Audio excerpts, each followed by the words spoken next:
world. We proudly unite us, and we applaud them. We have Delia, a nurse from Oxford, Jim, a builder from Glasgow, Kuldeep, a medic from Preston, Veronica, a photographer from London, Baz, an accountant from Walsall, just to name a few of those who are on the boats sailing on the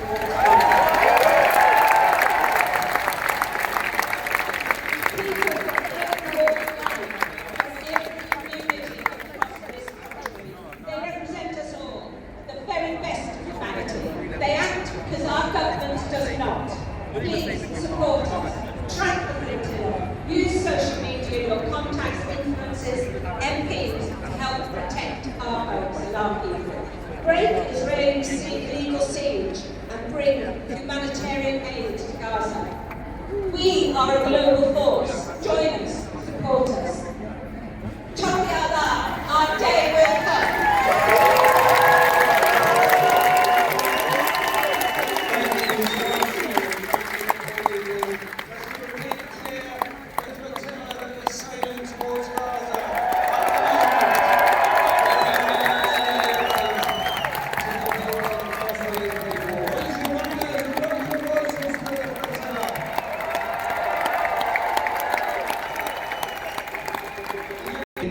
In this country that wants to see a ceasefire, that wants to see peace, that wants to see an end to the genocide and the starvation. And I'll tell you what, you know you're cutting through, don't you? When Paddington's dad, you got to know, Downton Abbey Premier took time out before he talked about the fluffy film that he's in to say that what's happening in Gaza is a disgrace. And the international community should really I'm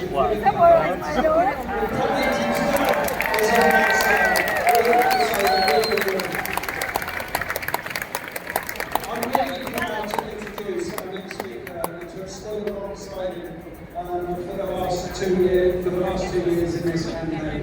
There are 6 organisations that have come together to organise these demonstrations, to organise the campaign to end the genocide. 6 organisations that hadn't worked together before, and we've worked together so effectively and so well, and through really good understanding of each other. So I'm really proud to introduce and stand alongside our next speaker, friends of the back. So please welcome Ishmael Patel.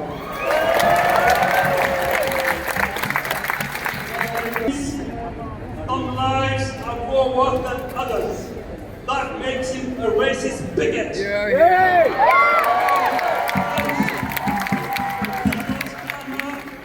Labour government are providing cover, protection, and unwavering support to Israel's crime in Gaza.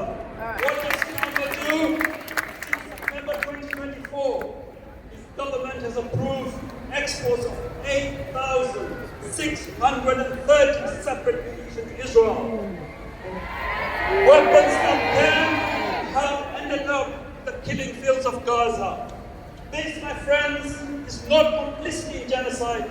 This is direct participation. At the highest level of human politics, seeing and naming Israel's actions for what they are. The EU High Representative, Spain's Vice President, Slovenia's President has called it a genocide. While Starmer says it is okay to cut off water, food and electricity to Gaza, encouraging a collective punishment to the people. And it is not only the governments. Across Europe, ordinary workers are standing up where politicians fail short. In France, dock workers refused to load military parts bound for Israel. In Italy, port workers blocked an Israeli ship. In Sweden, dock workers announced a blockade of all military trade with Israel. And in Greece, dock workers barred a shipment, declaring, and I quote, "We will not unload a single inch of this murderous cargo." This is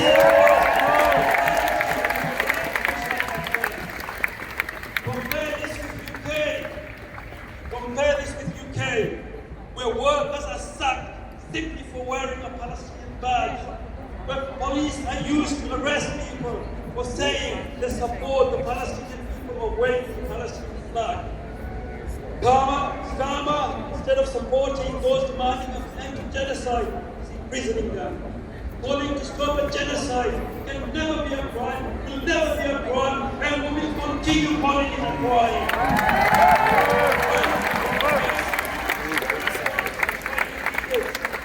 Belgium, Netherlands, Ireland, Lithuania, Slovenia, and Spain pledged to enforce them.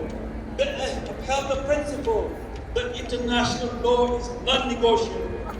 Yet in Britain, next week in Britain, Starmer is going to roll out a red carpet for the genocidal president of Israel. We say those posing starvation in Gaza are not welcome here. We say those declaring everyone in Gaza is a legitimate target are not welcome here. Starmer and Labour government take note. We will never forget your handshakes with those committing crimes against humanity. Friends, Starmer cannot uphold international law, respect humanity, then we must do that job. He is failing, and we must champion that humanity. We want sanctions. What do we want? We want sanctions. What do we want? We want to expel the Israeli ambassador. What do we want? We want to uphold international law. What do we want? Starmer has broken the trust of the people, and we are here to stay. We will not be silent. We will not be complicit.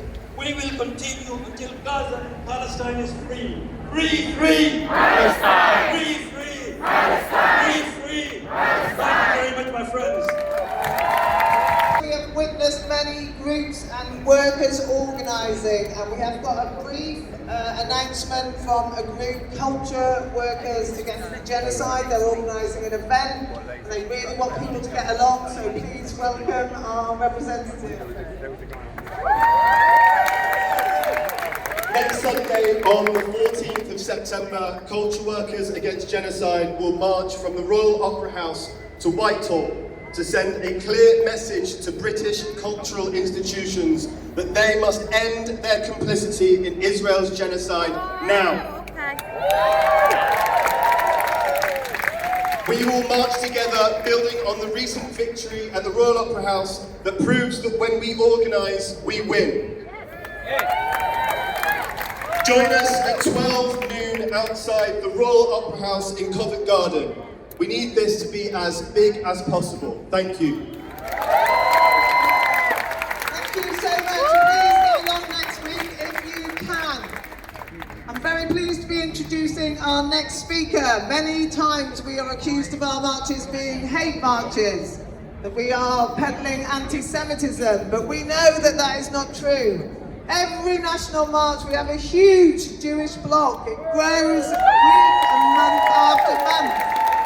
They are there speaking out against the genocide that they are witnessing, and we are really pleased to have Emily Stevenson, who is here representing the Jewish bloc, so please give her a warm welcome.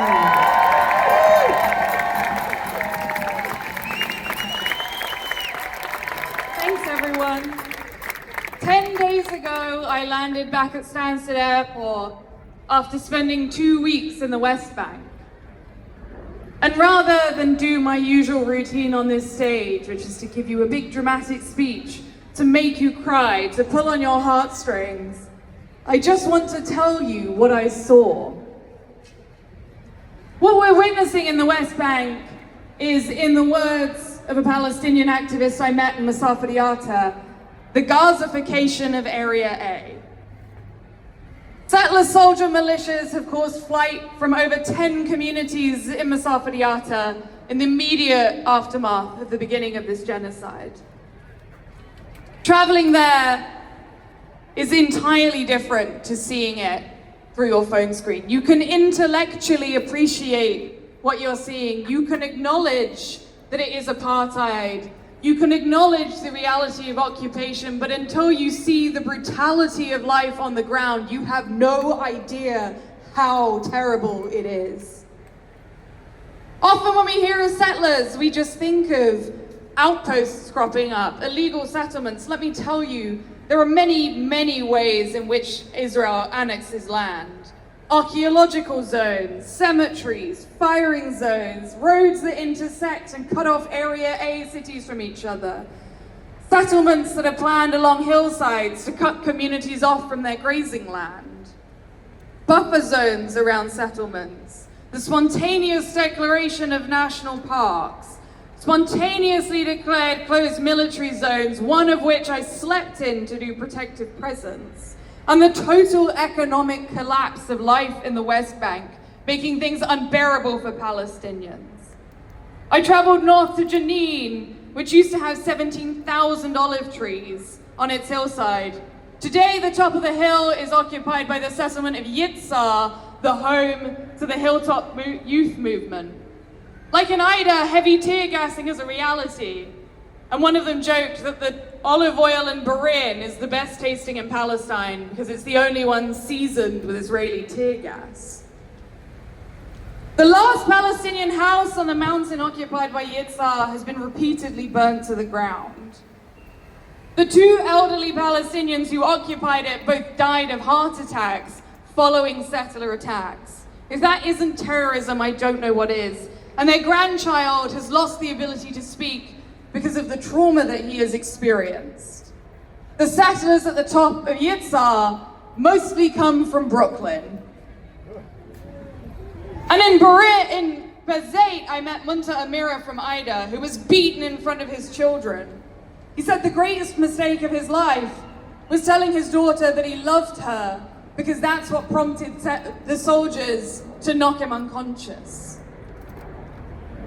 Munta lost 70 pounds in prison, faced constant beatings and sexual violence from the so-called world's most moral army. In Susia, I slept in the village in order to provide some kind of buffer for constant settler violence. And in the 10 days since I've been, we've even seen a 4-month-old baby tear gassed in that community. The violence is constant. Livestock is stolen, cars are torched. When I was dropped off, I couldn't even leave the car I was in because the settler terrorists were going to set it on fire with us inside it. I heard gunshots in the distance constantly, and when I went to Khair, I saw the blood of Alda Hathleen, who was murdered in cold blood by Yanon Levy. I heard from his relatives that Alda's body was held in custody longer than Yanon, his murderer, was. I spoke to his widow, Hennedy, one of the most beautiful and vibrant women I've ever met. And we laughed with her and we cried with her when she told us the enormous hole that has been left by her husband's murder. We spoke to his cousins, Eid and Tariq. And always in the distance, when you're in Masafa Yatta, there is Gaza. Late at night, when you're lying awake, thinking about where the next settler attack would come from, in the distance, there is the low rumble of thunder that is the Israeli military's constant bombardment of Gaza. I'm not being metaphorical. I literally heard them bombing Gaza from 30 miles away. So don't let them ever tell you they didn't know, because you can hear it. But it can't all be hopeless. Speaking to Ghassan Najjar in Bahrain, he said that in prison, he was in prison for 10 years, you have to decide whether you will build yourself or you will destroy yourself. And my friends, I think we have to decide whether as a movement we build ourselves or we destroy ourselves. Liberation is now. It's not in the future. Liberation is what we do every day. Liberation is marching with your fellow people here. And I want to remind you of what Munta Amira told us. He told us that a small revolution is still a revolution, and I think I see small revolutions happening around us every single day. So I think it's time for us to remember that for every one settler, there are 1,000 Munta Amiras all among us.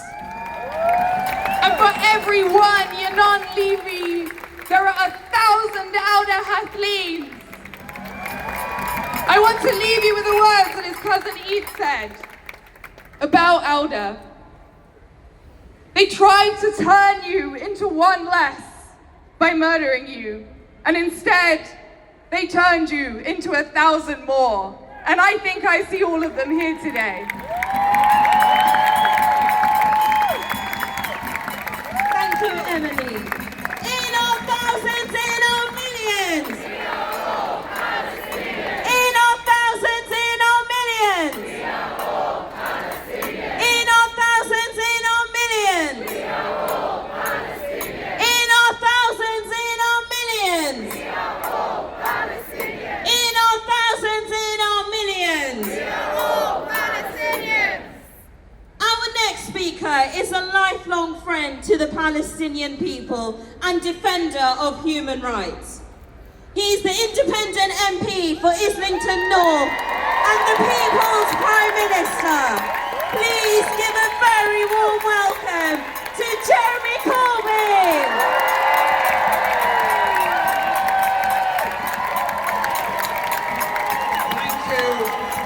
Thank you, my friends. Thank you all for being here on this 30th national demonstration. More than 200,000 of us on the streets of London. And my message to anyone that's sweating away in Downing Street wondering if there's anybody left who wants to be a minister in the government, we will be here as long as it takes until you change your policies.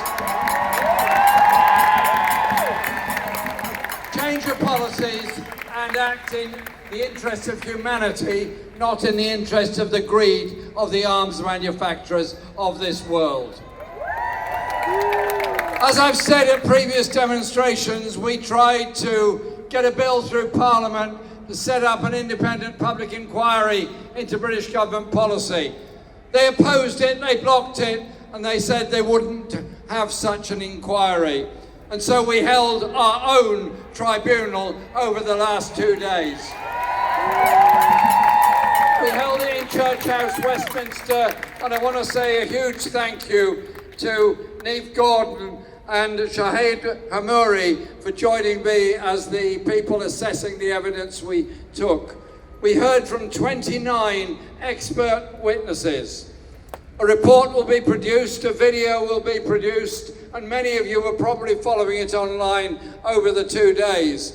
It was, for any observer, a deeply harrowing experience, as we had brilliant, dedicated people giving witness statements of what they'd seen going on. Victoria Rose, a brilliant medic who was there with the wonderful Nick Maynard, who spoke earlier, described how operating on children without anaesthetic or indeed even antiseptic, she said, all you could hear all night afterwards was the screaming voices of children in the recovery room trying to cope with the horrendous pain they'd been through